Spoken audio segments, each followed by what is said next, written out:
Hello, I'm Smriti, and with me is Mr. Rajesh Mahapatra, Senior Editor, and we will be discussing political reforms that were announced by the government in the recent budget speech. Budget speeches are mostly about taxes, SOPs, money is allocated. But what stood out this year was the government's intent to usher in political reforms. What do you make of this deviation?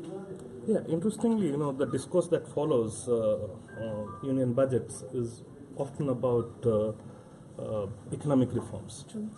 This time, it seems to be more about political reform, and there is a reason for that. This budget comes in the backdrop of demonetization, the biggest disruption that India's financial history has seen. At the time of demonetization,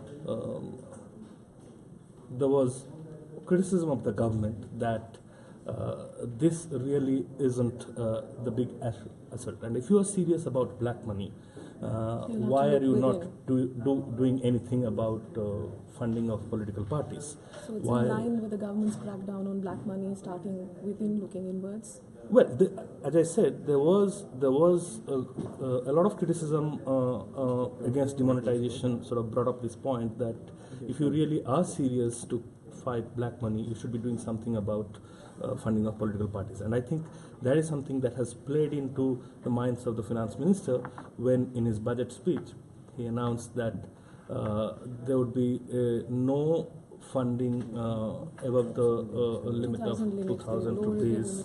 That would be accepted in cash, and he also proposed an electoral bond system. Now, the nitty-gritty details of that are still being worked out, but the point that I want to make is that there have been a lot of talk about whether the finance minister has done enough or not, but the fact of the matter is that the issue of political party funding has again come back on the agenda, and that's an issue which has been raised by even the Prime Minister recently while addressing an all-party meeting. He raised the issue. Subsequent election commissions have flagged the issue, but there is a small concern. People, watchdogs, for instance, they say, why leave even a small window? Why not make funding for political parties absolutely transparent? Instead of even the limit of 2,000 rupees, why not make everything cash, or check payment or digital mode payment? So do you think that... or make the identity of the donor known? That, or you could have a national election fund where everybody gets to put in their money and everybody draws from the common pool. How do you see that? Yeah, so no, before I come to that, let's first look at, there is an economic argument to what people are asking for, and there is a political argument to what people are asking for. The economic argument is this: when you allow people to get tax exemption on the donations that they make to political parties, and when you allow political parties not to pay any taxes on the donations that they receive, which is a big source of their income, you end up violating certain basic principles of public finance. And why is that so? The problem is, in India, it is, and the way our democracy is structured, anybody can float a political party. Anybody can take donation.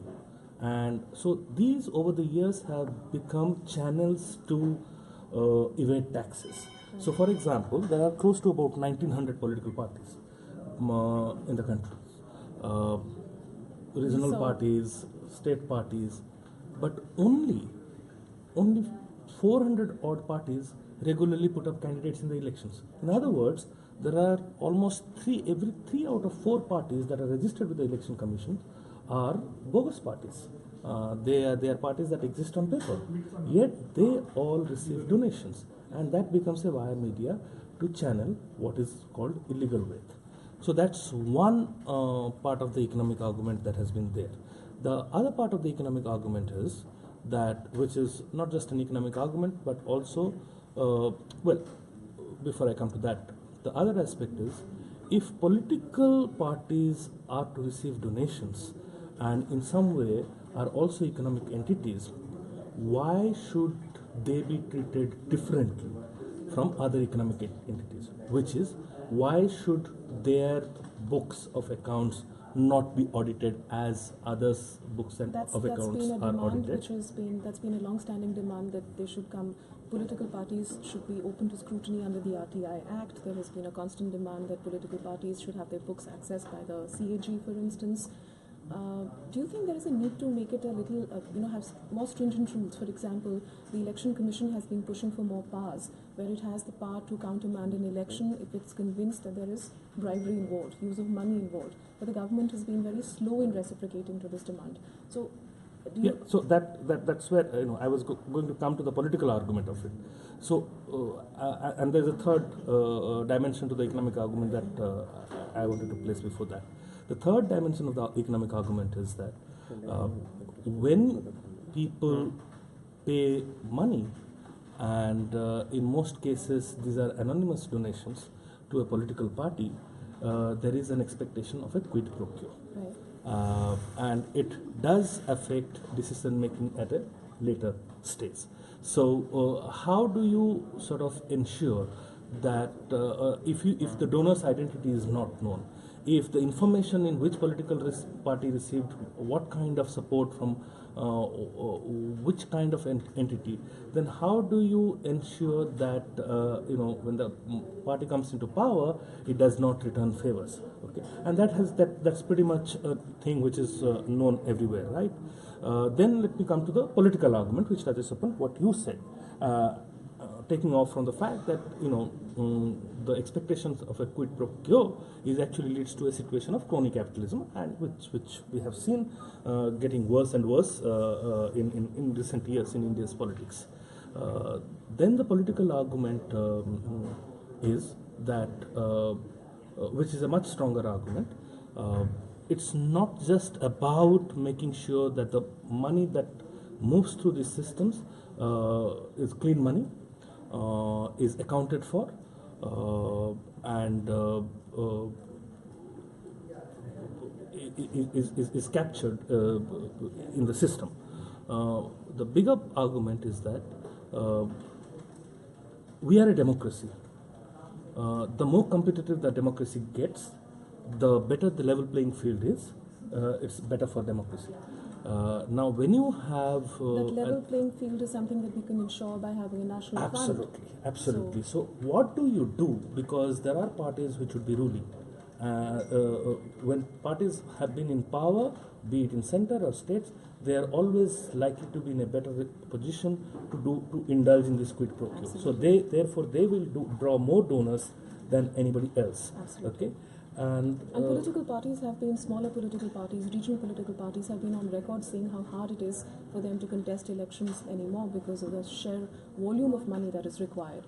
And this, when Election Commission actually has caps on spending, which are routinely violated, as we've seen.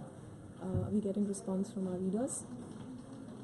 Yeah, we have a question that says, rather than concentrate on political donation, it's the election spending that must be limited and strictly enforced. The main source of political party funds are the potential candidates who don't actually donate to party but spend their own ill-gotten funds during elections. Yeah, that's precisely the point. That's precisely the point. So we have limits set to how much a candidate can spend, but there are no limits to how much a political party can spend. So the political party comes in and spends on the candidate, and there is no way to. Despite strict, sort of checks by Election Commission, what we have seen over the years is that both candidates and political parties, they find routes to bypass, the checks put in place. For instance, I mean, if I'm a candidate and you're my friend and you want to, sponsor a tea party for my, voters in my constituency or something, so they find ways, they find means of jumping over the fences. That's a valid point on keeping a check on how much political parties can spend. We have another question. Yeah, no. So let's go back to the issue of how do you create a level playing field for political parties, and this is an issue that has been debated for very long. In 1998, in fact, when Prime Minister Atal Bihari Vajpayee came into power, Absolutely. this issue was one of the issues that featured on the NDA's agenda for governance. It did. And Indrajit Gupta, who used to be Home Minister in the previous government, was appointed as head of a committee. That he was an MP from the Communist Party of India, and the Communist Party of India, the left parties have historically had a lot more transparent system in this respect. So Indrajit Gupta was appointed as head of this committee to come up with a set of recommendations. And one of the key recommendations that came out of this committee was to set up a national election fund. You know, you call it democracy fund or national election fund, or whatever. Which would be controlled by the Election Commission. Which will be controlled by the Election Commission, wherein everybody puts in money, everybody makes his or her contribution to that election fund, and it is And up they to draw money from it to contest a post, to and, meet and then expenses. you come up with a formula which sort of then ensures that an equitable distribution of these funds, depending on the size, need, spread of a political party, accrues to everybody. That ensures that that The level really playing field that we talk about in a free and fair election, that is a mandate of the Election Commission. absolutely. Currently the scenario that is there, as you are pointing out, some of the fundings. Now Yes, corporates have set up. We had a report recently that showed that between 2004 and 5 and 2014 and 15, 69% of total income of all political parties, major regional and national parties, came from, it was cash donations, as compared to only 60% which came from check donations. And, No, 69% is 69 donations cash. from unknown sources. Unknown sources, Yeah. exactly. So mostly cash. mostly cash, obviously.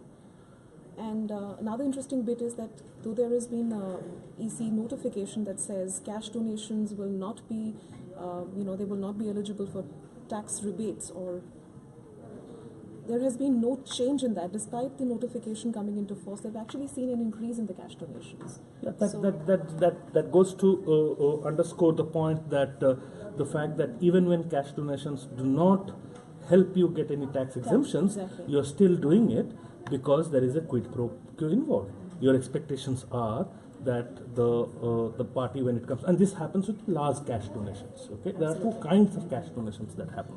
There are cash donations that come from typically, a membership drive would Absolutely. often involve cash donations. I personally, I don't think there is anything wrong with that. In fact, that's a very healthy way of doing it. There will be small time collections. I think there are in this country still large cash donations that happen, and they happen primarily because of this whole quid pro quo thing that Exactly. we have. Party like the BSP have always claimed that kind of support, and they've always said a bulk of their donations come from the common average party supporters. Yeah. Not just parties, it also happens with candidates. The candidates that you want to bet on. So that only goes to prove that there is a strong quid pro quo rationale involved in the way political parties are funded today, and if any real change has to come, it has to stop that. And the only way you can stop it is by bringing about a lot more transparency and accountability in the way political parties are funded or candidate elections are funded. Two, do it in a manner that that helps you have a level playing field. That I think is, as I said, So there you're is a black. saying that these two announcements that were made in the budget speech are just the first steps, and wrapping up, what do you think should the government be doing to take it to its logical conclusion? Because if this is just the beginning, lowering the cash limit. I won't call it a beginning. There have been initiatives in the past. They have been coming over the years. As you cited, there have been things done in 2013 by the Election Commission. There have been things that have been done in 2003. After the famous Tehelka expose of Bangaru Lakshman, who was then the president of BJP, accepting cash from journalists who posed as defense dealers. We did come up with certain reform measures in 2003. There have been changes in 2010. There have been changes in 2013. My point here is, and Finance Minister has come up with two more steps to deal with the issue.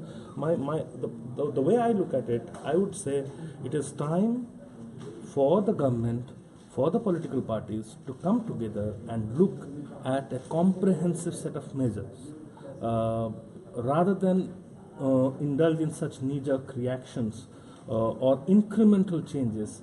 I think it is time we come up with a comprehensive legislation on how political parties should be funded, and we address all such recommendations that have been done over the years by various committees, by various institutions.